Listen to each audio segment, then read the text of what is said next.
Good morning my dear students. അപ്പൊ ആറാമത്തെ problem എഴുതിയെടുത്താ എല്ലാവരും റെഡി ആയിട്ടില്ലേ? You are required to prepare cash flow statement using direct method. അപ്പം നമ്മൾ operating activities, investing activities, financing activities എന്നൊക്കെ അനുസരിച്ച് അഡ്ജസ്റ്റ് ചെയ്ത് പ്രോബ്ലം ചെയ്യാം കേട്ടോ. അപ്പം ഇങ്ങനെ എഴുതിയിട്ട് cash flow statement for the year 31 March 2014. Cash flows from operating activities അടുത്ത ഹെഡിങ്. അപ്പം അതിൽ ഓപ്പറേറ്റിംഗ് ആക്ടിവിറ്റീസിൽ കസ്റ്റമേഴ്സിന്റെ കയ്യിൽ നിന്ന് കിട്ടിയിട്ടുള്ള റിസിപ്റ്റ്സ്, കസ്റ്റമേഴ്സിന് പേ ചെയ്തിട്ടുള്ളത്, അപ്പം നമ്മുടെ കയ്യിൽ നിന്ന് പോയിട്ടുള്ളത് നെഗറ്റീവാണ്, അപ്പം അത് ബ്രാക്കറ്റിലിട്ടു. പിന്നെ ക്യാഷ് ജനറേറ്റ് അതിന്റെ ഡിഫറൻസസ്, ഇൻകം ടാക്സ് പേ ചെയ്തിട്ടുള്ളത്, അങ്ങനെ നമുക്ക് ഓപ്പറേറ്റിംഗ് ആക്ടിവിറ്റീസിന്റെ നെറ്റ് ക്യാഷ് 1,12,000.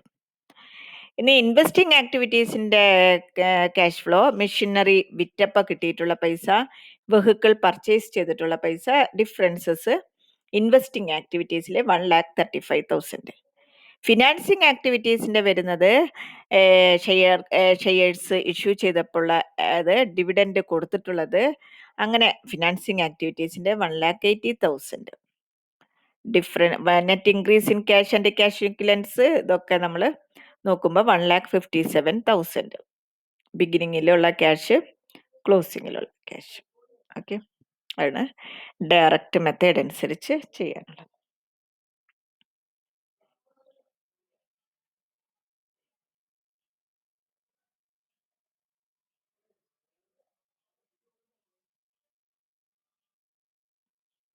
ഇനി അടുത്തത്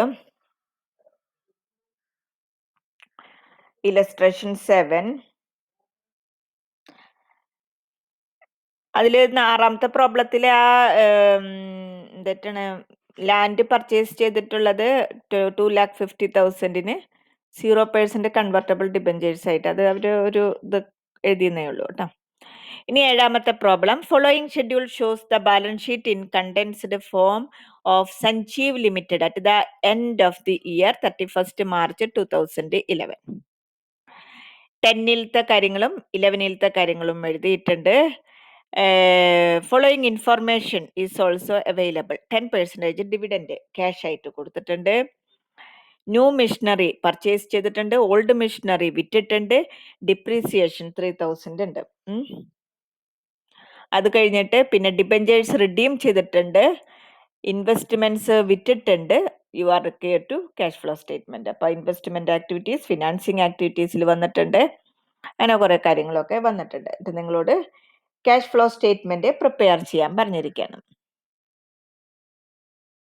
അപ്പൊ ആദ്യം തന്നെ നമുക്ക് ഓപ്പറേറ്റിംഗ് ആക്ടിവിറ്റീസ് എടുക്കാം. Increasing in the balance of profit and loss ഇതിലാണ് എടുക്കുന്നത്, ഇൻഡയറക്റ്റ് മെത്തേഡ് അനുസരിച്ച് വരുമ്പോൾ. അപ്പൊ അതിൽ increasing in the balance in the profit and loss 3,500.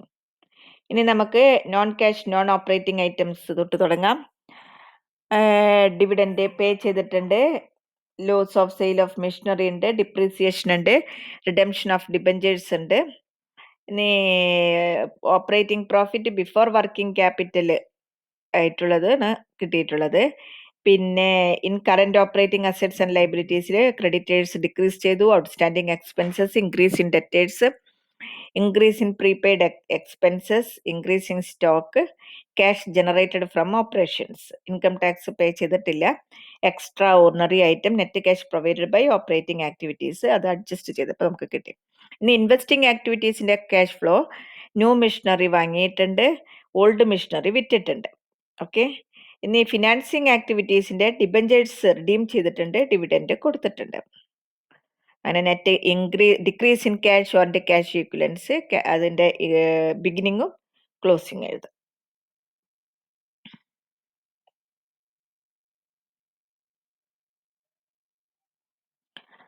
Depreciation account prepare ചെയ്യുന്നു, മെഷീനറി അക്കൗണ്ട് പ്രിപ്പയർ ചെയ്യുന്നു.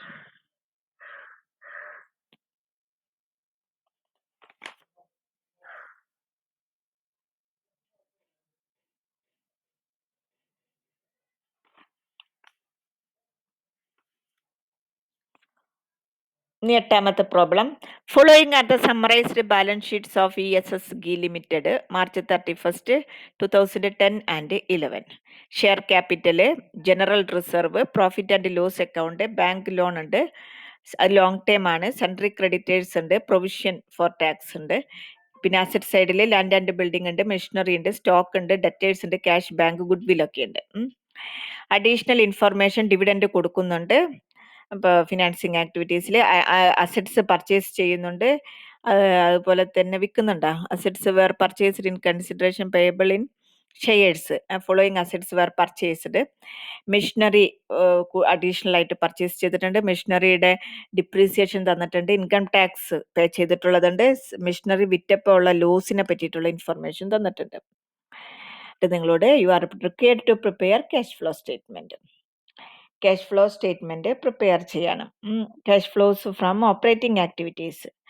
അപ്പോൾ increase in the profit and loss 15,200 15,400. അപ്പോൾ 200 രൂപയാണ് അതിൽ വരുന്നത്. Net profit before tax. ഇതിന്റെ കണ്ടിന്യൂസ് ആയിട്ട് adjustments four non cash and operating activities. Dividend pay ചെയ്തിട്ടുണ്ട്. അഡീഷണൽ ഇൻഫർമേഷനിൽ പറഞ്ഞിട്ടുണ്ട് 11,500 ഡിവിഡൻഡ് കൊടുത്തിട്ടുണ്ടെന്ന് പറഞ്ഞിട്ടുണ്ട്. Depreciation on land and buildings, നമുക്ക് ഡിപ്രീസിയേഷൻ മെഷീനറിയിൽ അഡീഷണൽ ഇൻഫർമേഷനിൽ തന്നിട്ടുണ്ട്. ലാൻഡ് ആൻഡ് ബിൽഡിങ്സിന്റെ ഡിപ്രീസിയേഷൻ നമ്മൾ 1,95,000 ആണ് പ്രോബ്ലത്തിൽ. അപ്പോൾ 5,000 എന്ന് ഇന്ന് നമുക്ക് മനസ്സിലാക്കും. ഓക്കെ. ഡിപ്രീസിയേഷൻ ഓൺ മെഷീനറി നമുക്ക് ഡയറക്റ്റ് ആയിട്ട് അഡീഷണൽ ഇൻഫർമേഷനിൽ തന്നിട്ടുണ്ട് 6,000.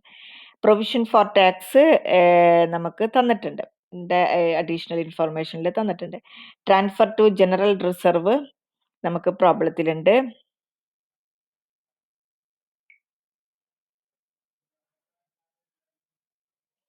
പിന്നെ ഓപ്പറേറ്റിംഗ് പ്രോഫിറ്റ്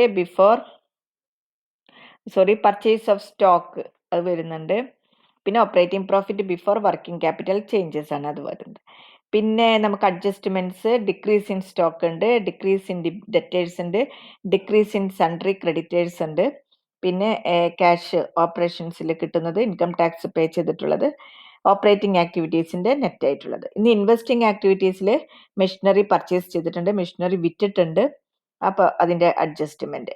ഇനി ഫിനാൻസിങ് ആക്ടിവിറ്റീസിൽ ബാങ്ക് ലോൺ പേ ചെയ്തിട്ടുണ്ട്, ഡിവിഡൻഡ് കൊടുത്തിട്ടുണ്ട്, അതനുസരിച്ച് ഫിനാൻസിങ് ആക്ടിവിറ്റീസ് അഡ്ജസ്റ്റ് ചെയ്യുന്നത്. അപ്പോൾ ഓപ്പറേറ്റിംഗ് ആക്ടിവിറ്റീസിലാണ് കുറേ ഐറ്റംസിൽ വന്നിട്ടുള്ളത്. നോൺ ക്യാഷ് വെയർ പർച്ചേസ്ഡ് ഷെയർസിൽ അസറ്റ്സ് മെഷീനറിയിൽ എത്ര വന്നിട്ടുണ്ട്, സ്റ്റോക്ക്, ഗുഡ് വിൽ, അതൊക്കെ ഉണ്ട്. ഇനി ഇതിന്റെ വർക്കിംഗ് നോട്ട്സ് നമ്മൾ അങ്ങനെ കുറേ അക്കൗണ്ട്സ് നമ്മൾ പ്രിപ്പയർ ചെയ്യേണ്ടത്. അപ്പോൾ